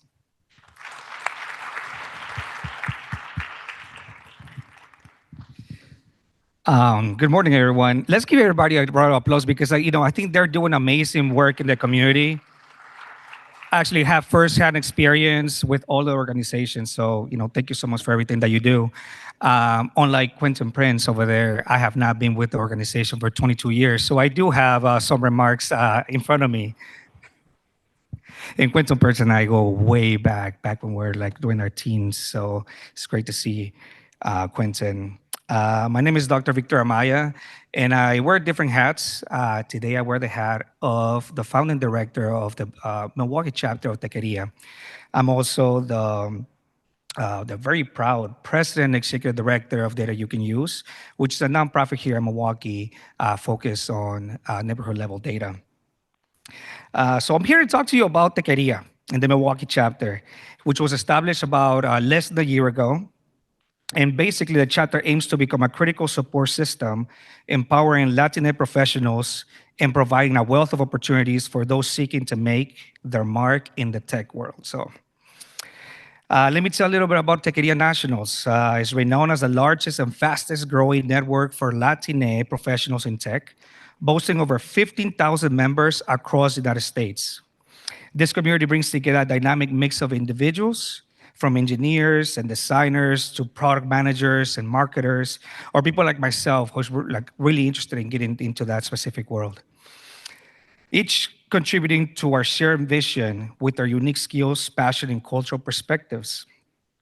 The decision to establish a Tequeria chapter in Milwaukee was driven by a group of visionary individuals. So if I can have some of the founding directors stand up, there's some founding directors here. So we got Jasmine, Julia over there. We got Blanca, Leah, and Andrea in the back. When Blanca came to me and said, at one of the events that I was participating, actually it was an icstars event, and she said hey, have you heard about Tequeria? That's all I had to hear, right? I said I don't know what it is. I don't know what it's gonna do, but I love the name, I'm in. All right, I was hooked 100% in right away.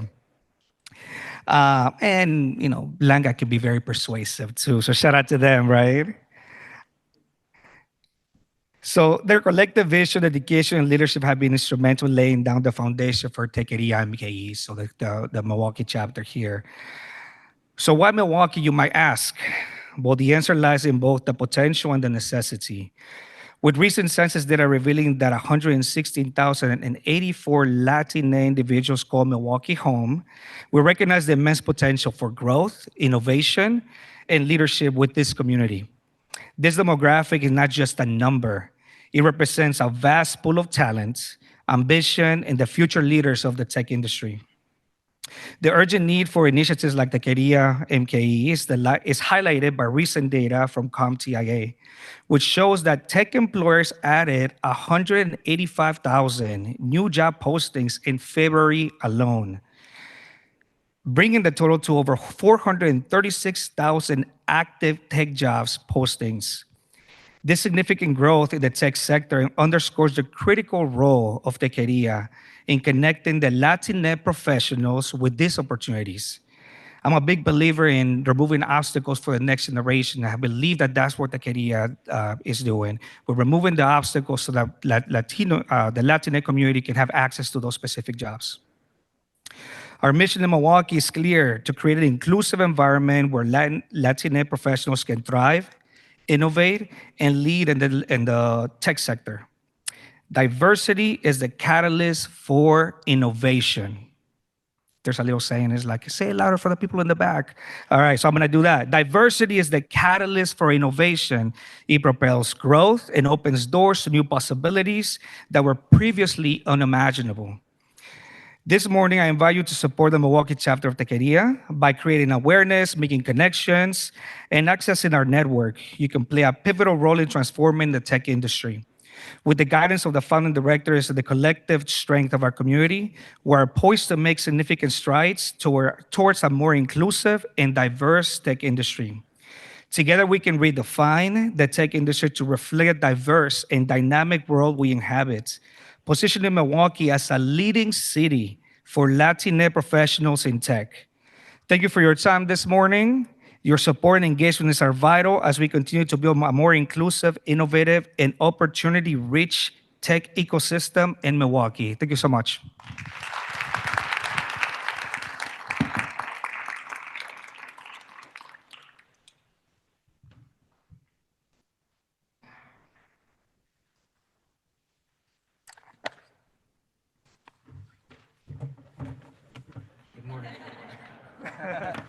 Oh, yeah, sorry. Can you guys hear me? Okay, good morning, everyone. My name is Colin, and I am the Tech Fellow at icstars. And I'm thrilled to announce that we are starting our 30-minute networking break. So while the icstars staff prepares this room for the upcoming hackathon, I encourage you guys to visit some of the ERGs that are stationed around the room. Also, make sure you guys grab a lunch that's in the hallway, and our program will resume again in 30 minutes. Thank you.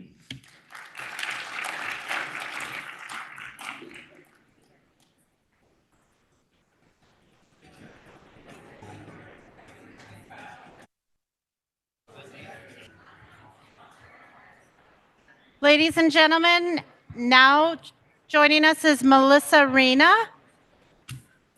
Recruitment Manager for icstars Milwaukee. Good afternoon, everybody. How was lunch? Was it good? Good. Before I could start the hackathon explanation, I want to give a shout out to Luz Mercado. She has her candles in the back of the room. They're not for sale, but you can look at them and smell them, and they're amazing. And then you could purchase them online. So if you guys want to, before you guys leave, make sure you guys stop and smell those candles. And Luz is right there if you have any questions for her. So, all right, are you guys ready for the fun part of the day? Oh, geez. You guys got food, you guys should be good now. Okay, time for the hackathon. All right, in a moment, we are going to have you all huddle together with your CBO at your tables for the next 45 minutes. We have learned so much about Cesar Chavez today, his nonviolent protests and his tireless efforts to register the migrants to vote as a way for them to use their voices.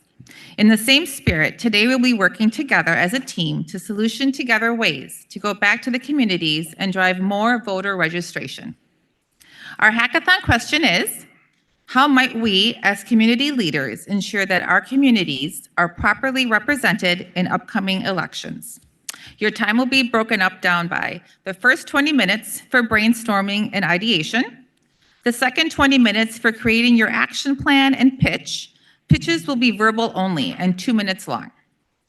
We will meet back at your tables after ideation, and each team will then send 2 people to the stage and have just 2 minutes to complete their pitches to the judges. Time starts now. Have fun.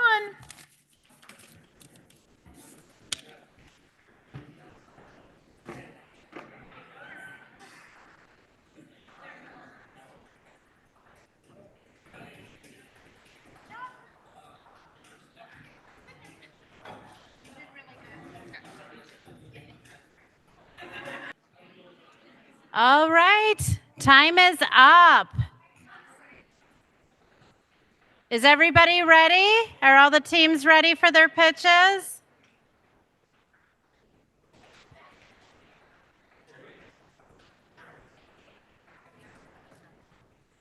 Okay, I'd like to start out by just acknowledging our 4 judges today, if they could stand.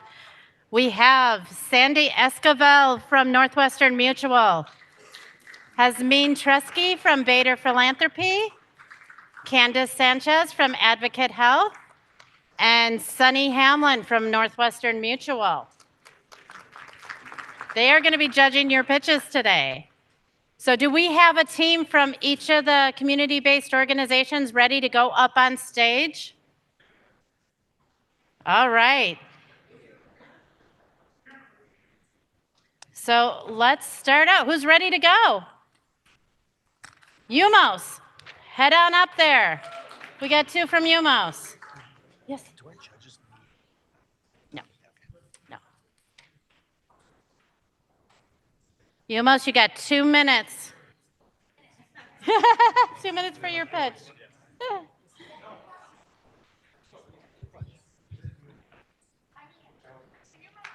Team Umos.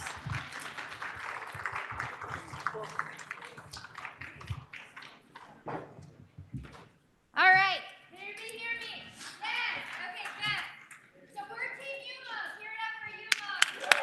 Let's go, man. All right, guys. So you guys ever think it's time to vote and you're going to go check out who you're going to vote for and have no idea who's on the ballot? Maybe you see a famous person there and you're like, I'm voting, or maybe you're just putting your name on there. Well, we have decided as a Umos team to come up with a solution for that. And the solution is going to both incorporate the technology, obviously, that we have, and as well as the community engagement and building the solutions for them.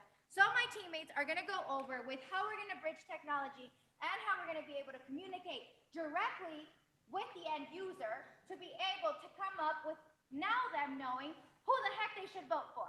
So give it up for my teammate. Yes. All right, so a couple salient ideas of what we had was, what does your community mean? And how do we communicate to your community? One of the biggest things that we have is a lack of knowledge. Who knows what, who does what? Has anybody ever seen the clerk of courts and you say, who is this? Right? Or I saw somebody had a lawn sign, but who's talked to you? Who's reached out to you? What platforms are they on? Have they talked to you as a person or as a community? So one of the things we said is, hey, how do we use our technology to not just do text to people, text, videos, speeches? What else can we use? How can I speak to you as a group? Because my language may not be the same as your language. Because if you translate, here, show of hands. Who here has ever seen something translated and go, what? Does anybody here use ChatGPT? Have you used write as this? So that's one of the things that we're talking about is how can we use that technology to not only just take one platform over, but take multiple platforms over? How can we use that technology to speak to a group of people to say who's represented, who's not represented, and in their language? One of the best things I heard today was I'm a part of a family of 12. Is anybody here part of a family of 2? I only had a brother and sister to deal with, right? But my mother had 8.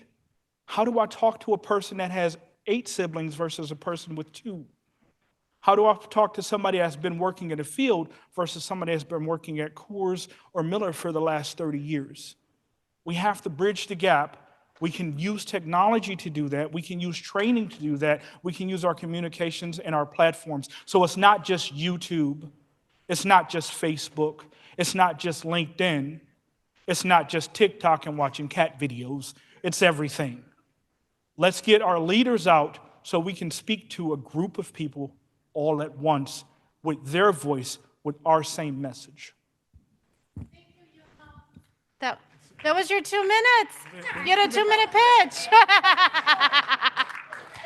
We haven't come up with a name for our platform, but it is a We'll call tool. it Justin. It's a tool. Can you leave the mic on the... Please leave the mic on the the stage podium. for the next presenters. Thank you. Right.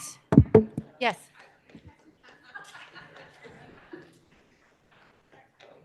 I have it now. I have it on here now. All right. Are we ready for Wisconsin Voices? Yes. Woo! Tamika's got a team going up.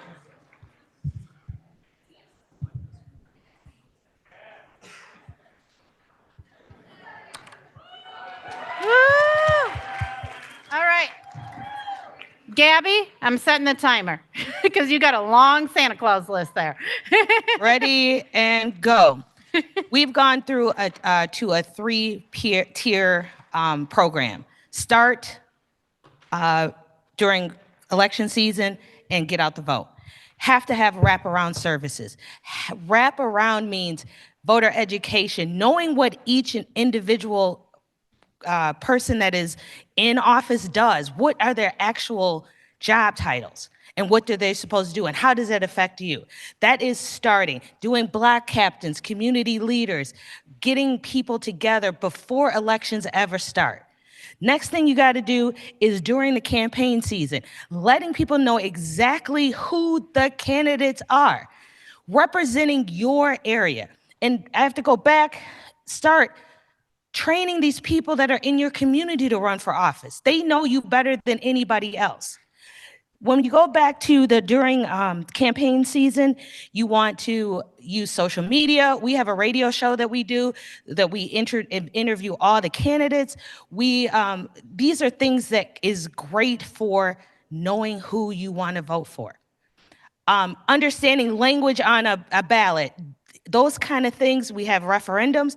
Do we understand it? Do we get frustrated?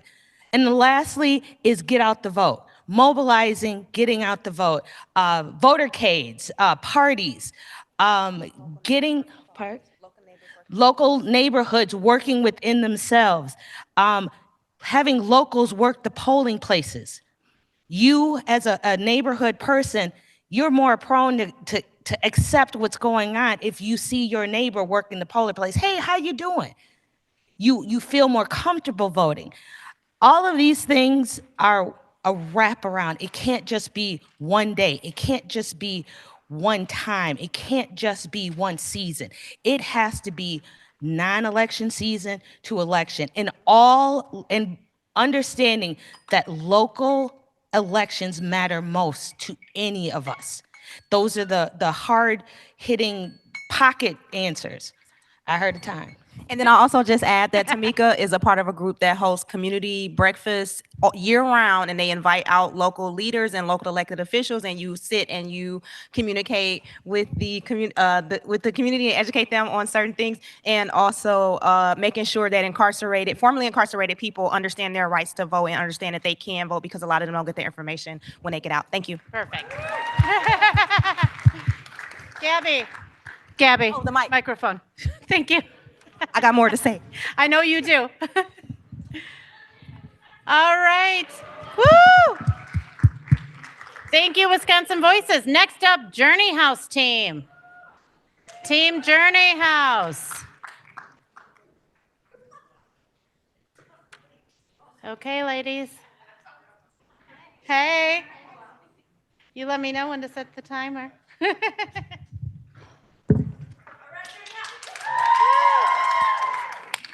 Hello? Can you guys hear me? Okay. Oh, you got Quentin with you up there.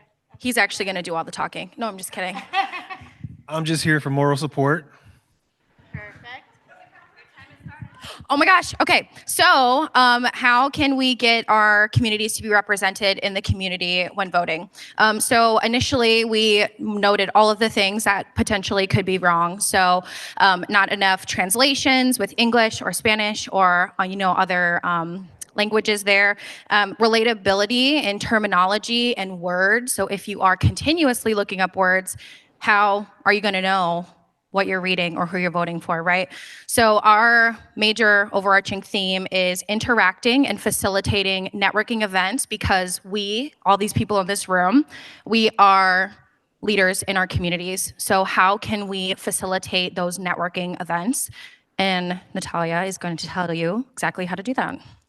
So I want you guys to think of someone who, let's say your grandmother, aunt, uncle, someone who doesn't vote already. They're not going to be as inclined to go to a place where there is a lot of voters because it's not something that they're already willing to do on their own. So how do we fix that?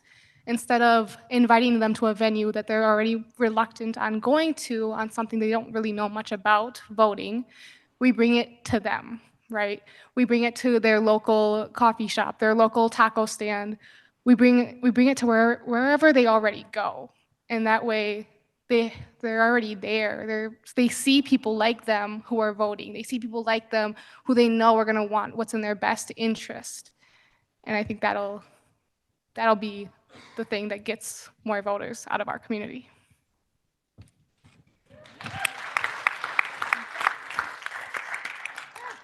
You have 20 more seconds. 20 more seconds. 20 more seconds. Oh. Well, we also talked about multi-generational. I mean, let's go on and on.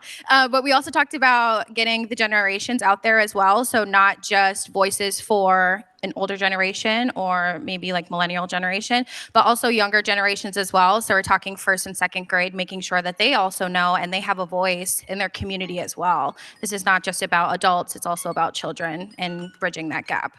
With terminology. Yes. Perfect. Thank you. All right, Webeck. Team Webeck.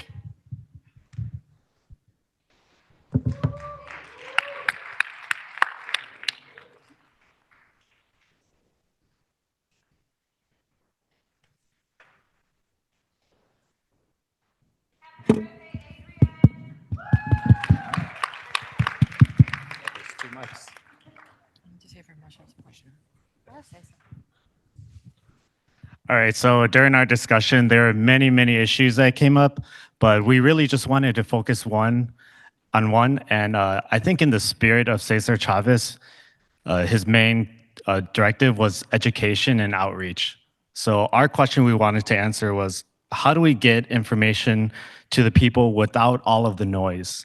In today's age, there's so many news articles, and even just watching the debates, sometimes they talk about things that don't even matter and you forget what the main issue is in the first place. So we wanted to create a platform that simply just displays the candidate information, a very, very simple user interface to avoid all of the noise, focus on neutrality, and it will display candidate initiatives, pros and cons. And if you wanted to learn more, you could take a link to go directly to their candidate website to avoid third-party speakers and just extra problems that we don't even need to pay attention to. But yeah, to explain more. Yeah, so then part of the initiative, part of the interface would also just speak to the benefits of voting, period, right? I think regardless, this is gonna be super controversial. I'll give you my email afterwards if you want to email me and your concerns.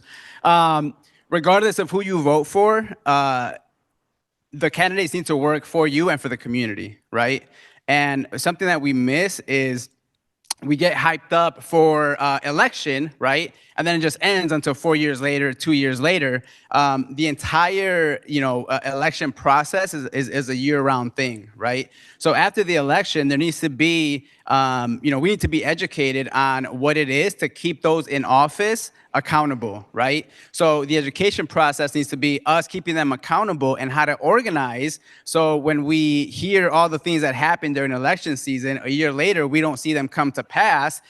Us as community members, again, regardless of who you voted for, need to know how to come together and keep them accountable. Because again, if I vote for candidate A and candidate B wins, they're still working for us, right? So that needs to be part of the education process, and it's a cycle, a year-round cycle, so. And on top of the platform, I think we're going to echo the same thing that other previous groups said, but it's all about making the platform available. So using those community leaders, using community pillars, like perhaps like the church that they go to, the community center, the main restaurant, whatever it is, whatever people hang out as, having somebody that represents the resource like, hey, look at this and this. And it's also appealing to other generations. We can have a whole team that is dedicated to fully social media. We'll do little shorts on YouTube, shorts on TikTok, shorts on Instagram. So, your cousin or your sister, whoever could be like, oh, mami, mira, I saw this. And it's like, oh, cool. So keeping everybody involved and Thank everybody you, aware Team of the Wimbeck. resource. Thank you so much. Thank you. And finally, Team Tecaria.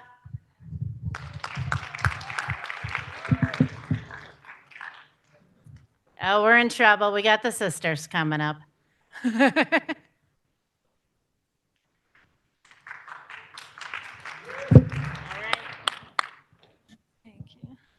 Hello.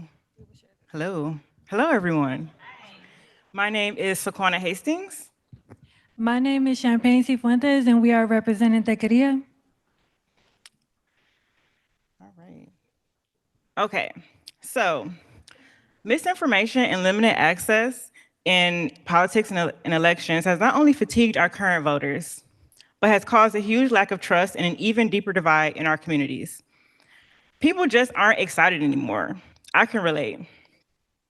One of the main questions we had at our table was, how do we get people to care again? And how do we get proper representation in politics? So our solution was to rewrite how people actually participate in politics. We propose a community-based program focused on gaining representation in politics through workshops and active application. The first part is a type of debate academy, teaching political concepts and giving students opportunity to argue topics relevant to our community. Our second part would include the application of the program by participating in community debates, town halls, and political events. This includes gathering people to actually go vote, and also, as was mentioned earlier, getting people to understand that voting and politics is a year-long process. So this will empower a future generation of voters and community leaders to get involved.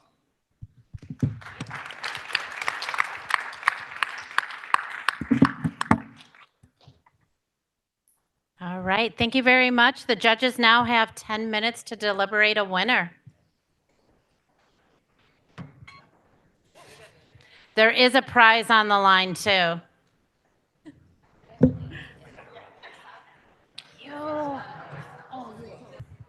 Our judges are ready. Are you guys ready? Are you ready? Okay, judges to the stage, please.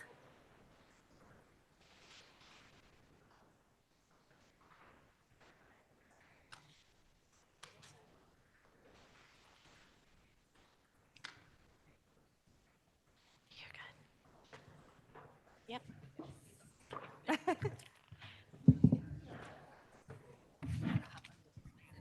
All right, give yourselves a round of applause. Woo!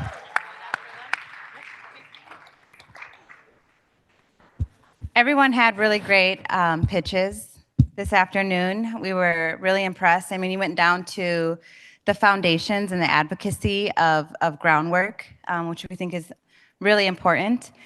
But the winner that we chose, a couple things stood out for us. icstars was really intentional about focusing on Cesar Chavez and his legacy. This organization really focused on the pillars of Cesar Chavez: education, outreach, but they left one pillar out that they actually emphasized on, which was innovation. We love the platform that spoke on neutrality, pointing out the pros and cons and directing us to the candidate website. We also loved how you are creating pathways for accountability and making sure that our elected officials are being accountable for what they say they're going to do, and how the platform would be available in different areas of the community, like community centers, faith communities. What also stood out was this multi-generational approach. So we love social media, and I think our parents love social media too. But really just creating this platform that, you know, we sat here for quite some time to learn and be educated, but we really love these 20-second videos that are highly educational, easy to share, and we think they're a great use for multi-generational. So those are the highlights. I'll give it to Candace for some feedback. So the feedback we had, though, is, you know, in order to hold people accountable, how are you going to do that? So to tie into the accountability piece, the only feedback we had was ownership. So having a designated either individuals or community people or someone to say, I'm going to own what those issues are, and then holding them accountable, that year-round approach that they talked about. So that was the feedback that we had. There's a drum roll. Drum roll, yes. So then we have prizes, but Sunny's going to take it away with the winner is... Okay. So we want to thank everybody. All the teams were almost similar and pretty awesome. As far as presentation and everything, we're going to go with Weebic. Give it up. Woo! Congratulations. Thanks, everybody, for participating. So each of you are going to get a notebook with a gift card from a local Puerto Rican coffee shop from Biz Times Community Market. So congratulations. So come and get your prize. Come get your prize. You get your prize.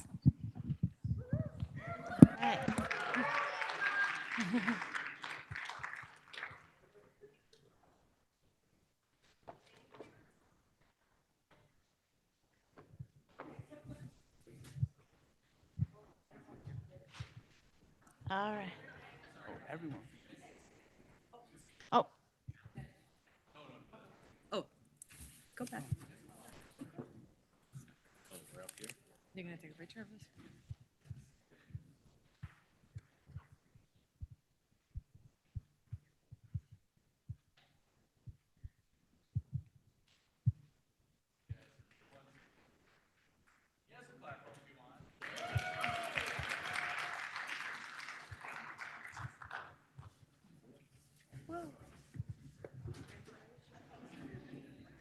All right.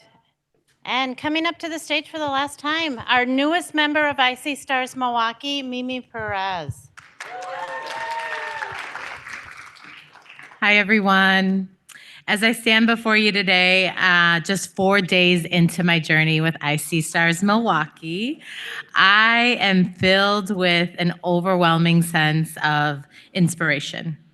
Allow me to introduce myself again. I'm Mimi Perez, the newly appointed program manager here at icstars Milwaukee, and I'm really excited to embark on this journey alongside each and every one of you here tonight. First and foremost, I want to extend my heartfelt thanks to all of you who have decided to be here with us today. Your unwavering support and commitment to our mission of activating a technology ecosystem and preparing young adults for their future careers really serves as an inspiration for all of us. Today, as we gather to celebrate and honor the legacy of Cesar Chavez, let us reflect on his enduring message of resilience, unity, and social justice. Cesar Chavez's unwavering dedication to empowering marginalized communities and advocating for the rights of farm workers serves as a powerful reminder of the impact that one person can have on this world. And just as Cesar Chavez tirelessly fought for the rights and dignity of farm workers, we too are committed to our community and creating equity and opportunity for everyone. Together, let us carry forward his spirit of courage, compassion, and determination as we work to build a more just society for future generations. To our esteemed speakers, Nicole Acosta of Hoops, Robert Cordova of the Milwaukee Bucks, Sarah Dahlhausen Clark of Northwestern Mutual, Jessica Cavazos, U.S. Hispanic Chamber of Commerce, Maria Bento of Bader Philanthropy, and Mara Candelaria Reardon, the U.S. Department of Commerce. Thank you all for sharing your insights, your stories. I was telling Blanca earlier today that she really set the storytelling stage here tonight and really almost made everybody rethink their speeches and really got folks to really dig deep and share their personal stories. Your words have ignited a flame of inspiration within all of us and will continue to guide us as we work to make a difference here in our city and in our state. And I also want to express my deepest gratitude for our sponsors, including Northwestern Mutual Women's Employee Resource Group, the Hispanic Resource Group, the Generations Employee Resource Group, Tech D&I Council, and Women in Tech. Your generosity and support really have made this event possible, and we're immensely grateful for your partnership.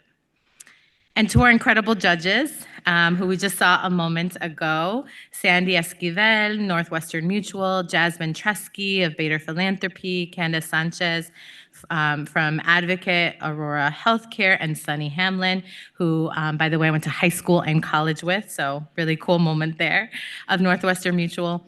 Thank you for lending your expertise and insight to our event tonight, and your commitment to excellence really ensures that, that our hackathon was a true testament to innovation and collaboration. And a special thank you goes out to our community-based organizations, of course, including Tequeria, UMOS, Wisconsin Voices, WIBIC, and Journey House. Your dedication to serving our community is really commendable, and we're honored to have you as partners in our mission. And as we come to a close of this really beautiful event, let us carry forward the spirit of collaboration. I think that was the theme of the day.